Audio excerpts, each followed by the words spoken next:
మీ మోకాల నొప్పులకు ఎటువంటి సర్జరీ లేకుండా ఎపియాన్ పెయిన్ క్లినిక్ అందిస్తున్న అత్యాధునిక చికిత్స. ఆహారం సరిగ్గా లేకపోవడం వల్ల అందరికీ ఏదో ఒక రోగం ఉంది. అది బీపీ కావచ్చు, డయాబెటీస్ కావచ్చు, క్యాన్సర్ కావచ్చు, ట్రైగ్లిసరైడ్స్ కావచ్చు, ఊబకాయం కావచ్చు, నిద్ర రాకపోవటం. సార్ నాకు నిద్ర రావట్లేదు, టాబ్లెట్ తీసుకో.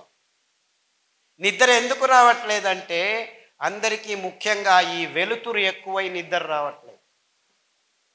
రాత్రి దేవుడిచ్చింది చీకట్లో అందరూ పడుకోవాలి. చీకట్లో పడుకుంటే మీకు నిజమైన నిద్రకు మూలమైన అద్భుతమైన జీవ రసాయనిక రసాలు మీ మెదడులో సోరినప్పుడు నిజమైన నిద్ర వస్తుంది. ఆ నిజమైన నిద్రకు ట్రిగ్గరు చీకటి. ఆ చీకటిని మనం పారదోలుతున్నాము. రాత్రి లైట్ ఉందని వేసుకొని డ్యాన్సులు చేస్తున్నాము. పగలు నిద్రపోతే సరిగ్గా నిద్ర వచ్చినా నిజమైన నిద్రలో మీకేం జరుగుతుందంటే మీ దేహంలో రోగ నిరోధక శక్తి ఉత్పాదనం అవుతుంది.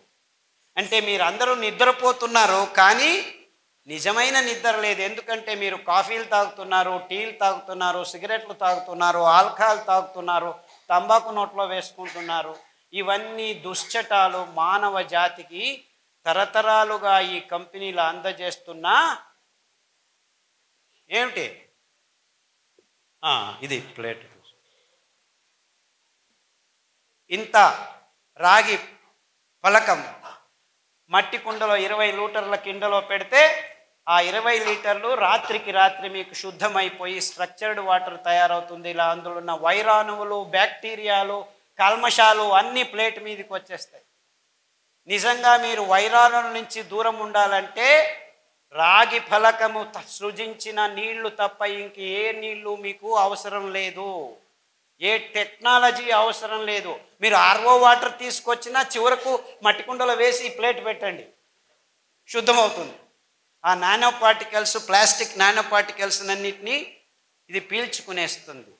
అర్థమవుతుందా? అంటే మీరు చేయాల్సింది ఇంతే. అంటే రేపు నుంచి మీరు రాగి ఫలకము, రాగి బిందె, డబ్బులు ఎక్కువ ఉన్నాయంటే రాగి బిందెలు కొనుక్కోండి. 5,000 10,000 అవుతుంది. ఇది 200 రూపాయలు చాలు. మట్టి కుండలో 20 లీటర్ల మట్టి కుండలో వేస్తే చాలు, అద్భుతమైన నీళ్లు తయారవుతాయి. ఆ నీళ్లతో వంటలు వండుకోండి, ఆ నీళ్లతో తాగండి, ఆ నీళ్లతో స్నానం చేయండి. మీకు అద్భుతమైన ఆరోగ్యం 3 వారాల్లోనే తేడా కనిపిస్తుంది. ఈ ప్లాస్టిక్ పాలు తాగనే వద్దండి. పాలు మనకు అవసరం లేదు. అయ్యో పాలు పర్వాలేదు, కాఫీ టీలు ఎట్లా ఆపు చేసేది? ఆ కాఫీ పడకుంటే గాడినే మొదలు కాదు పొద్దున్న లేస్తే. ఎలాగయ్యా బాబో, కాఫీని ఆపమంటున్నావు పోయి, టీని ఆపమంటున్నావు పోయి. ఎట్లా ఆపేది? ఆపాలనుకున్నా ఆపలేము. టైం అయితే చాలు కాఫీ కాఫీ కాఫీ.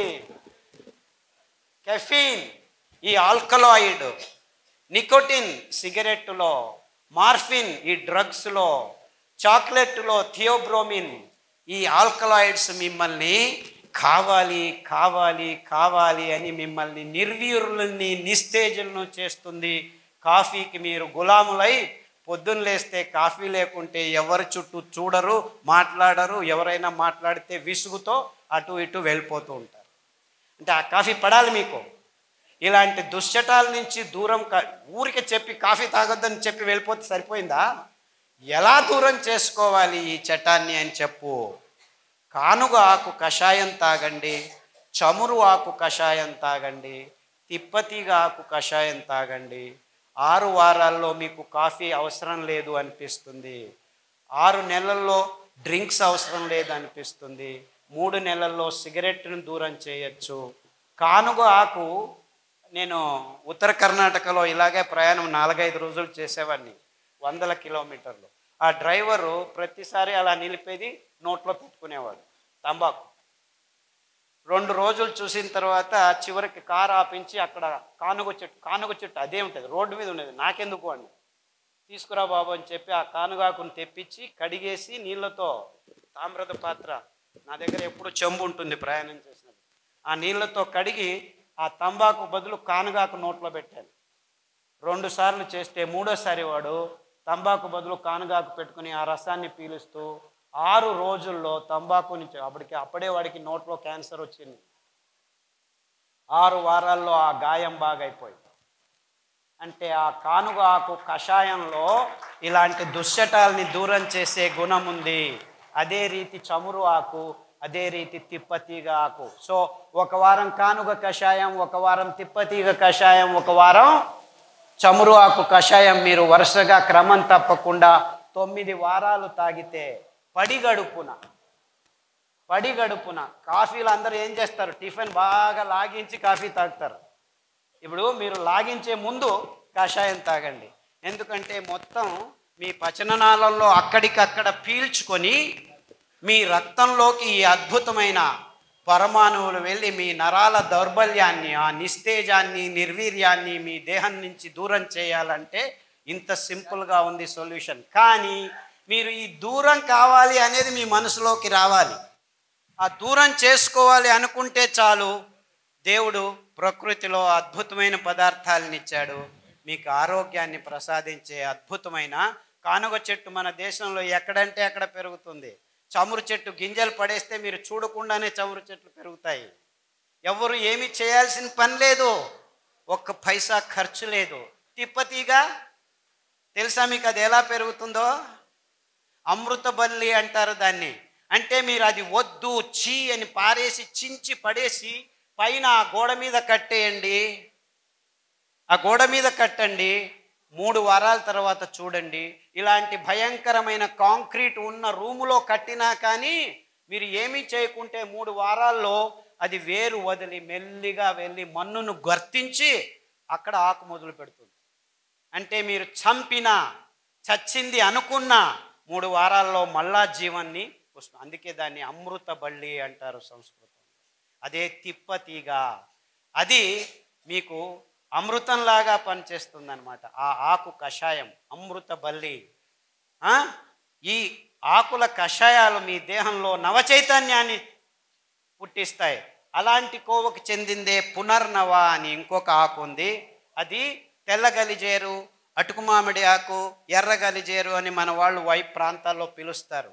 ఆ ఆకు కషాయం తాగితే మీ కిడ్నీలో డయాలసిస్కి వెళ్ళిపోతున్నారు కదా, క్రియాటినిన్లు ఎక్కువయ్యే వాళ్ళందరినీ వరుసగా మళ్ళా క్రియాటినిన్ 1కి తీసుకురావచ్చేదానికి ఈ పునర్నవ కషాయం, కొత్తిమీర కషాయం, రణపాల ఆకు కషాయం మీరు 3 వారాలు 9 రౌండ్లు చేస్తే క్రియాటినిన్ 8, 9, రేపు డయాలసిస్కి పోవాలి అని వచ్చిన వాళ్ళు 100 మంది 1000 మంది నా యూట్యూబ్ లెక్చర్స్ విని క్రియాటినిన్ మళ్ళా 1కి వచ్చింది సార్ నాకు 6 నెలల్లో, అరికలు సామలు తిన్నాము, ఈ కషాయాలు తాగాము అని ఫోన్ల మీద ఫోన్లు చేస్తూ ఉంటే అప్పుడప్పుడు నాకు తలకు కొద్దిగా వెర్రెక్కుతుంది. అబ్బో ఇంత మంచి పనులు చేస్తున్నానా అని.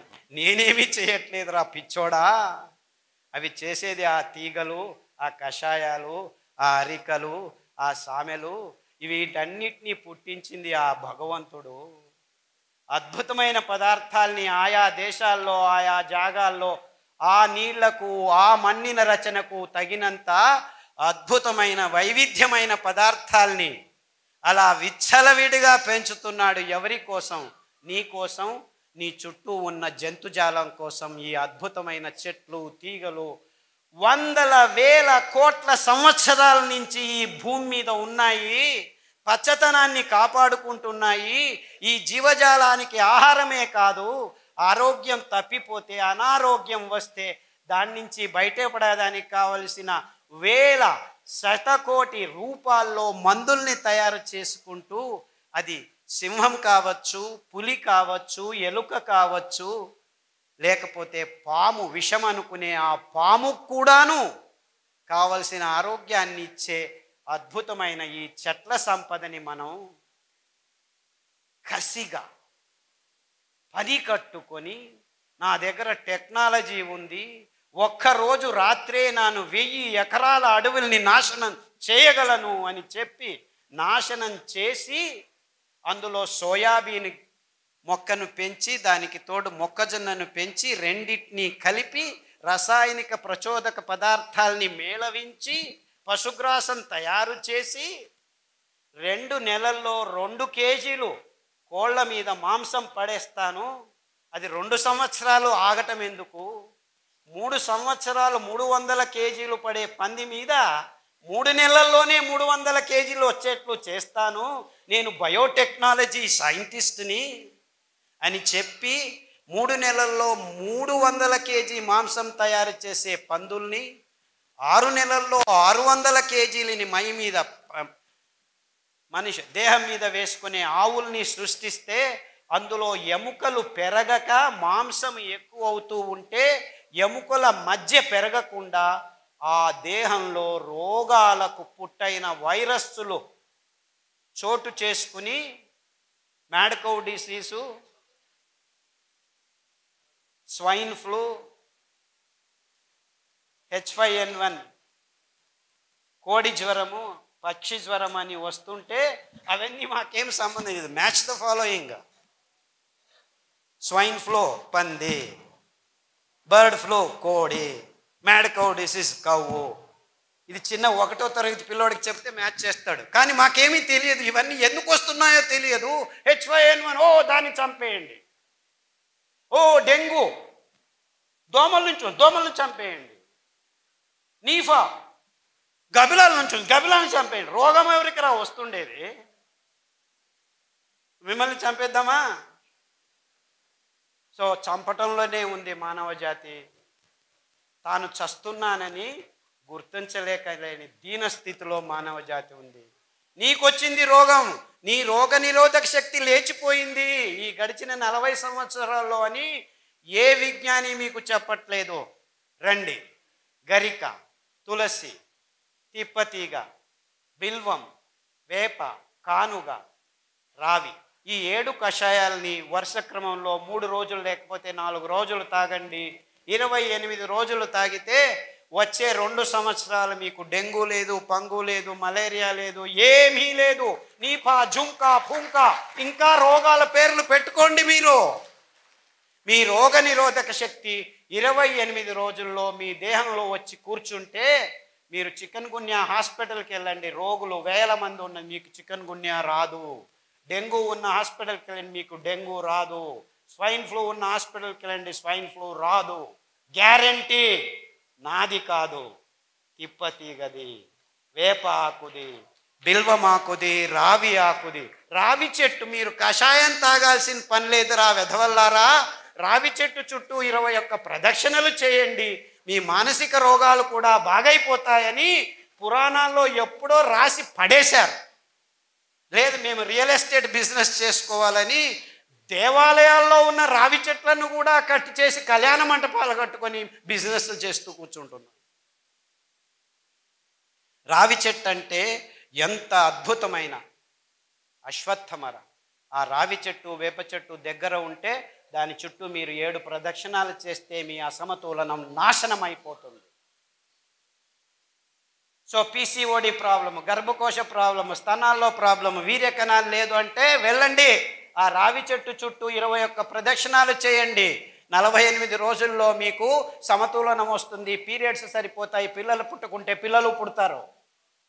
100 మందికి చెప్పాము, 100 మందికి పిల్లలు పుడుతున్నారు. నిన్న వస్తుంటే 30 సంవత్సరాలు వయస్సు ఆవిడకి లేని చోటు లేదు, పోని చోటు లేదు, మిస్క్యారేజ్ మీద మిస్క్యారేజ్ 9 సార్లు అయితే అమెరికాకు వెళ్ళి IVF చేసుకొని వచ్చారు, డబ్బులు ఎక్కువ ఉన్నాయని. ఆ పాప కూడా మిస్క్యారేజ్ అయిపోతే చివరికి ఏమీ చేయలేక దిక్కు తోచక ఉంటే నా లెక్చర్ విని నిజంగా వాళ్ళు రావి చెట్టును వెతుక్కొని కషాయం తాగి దాని చుట్టూ ప్రదక్షిణం చేశాము, మాకు ఇప్పుడు పిల్లోడు పుట్టాడని నిన్ననే ఫోన్ చేశారు. ఇది సైన్సు, IVF సైన్స్ కాదు. ఎందుకంటే కృత్రిమంగా వీర్యకణాల్ని ఎవరిదో ఎక్కడి నుంచో తెచ్చి ఈటేదు వాటేదు అని చేస్తే మీకు వచ్చిన రేషియో 2%. అంటే 100 ఎక్స్పెరిమెంట్లు చేస్తే 3కి అవుతుందంట. అది ఒక సైన్సా? పుట్టగొడుగుల్లాగా IVF సెంటర్లు మన ఊర్లలో వస్తున్నాయంటే ఏమిటి? You cannot even have sex properly అని.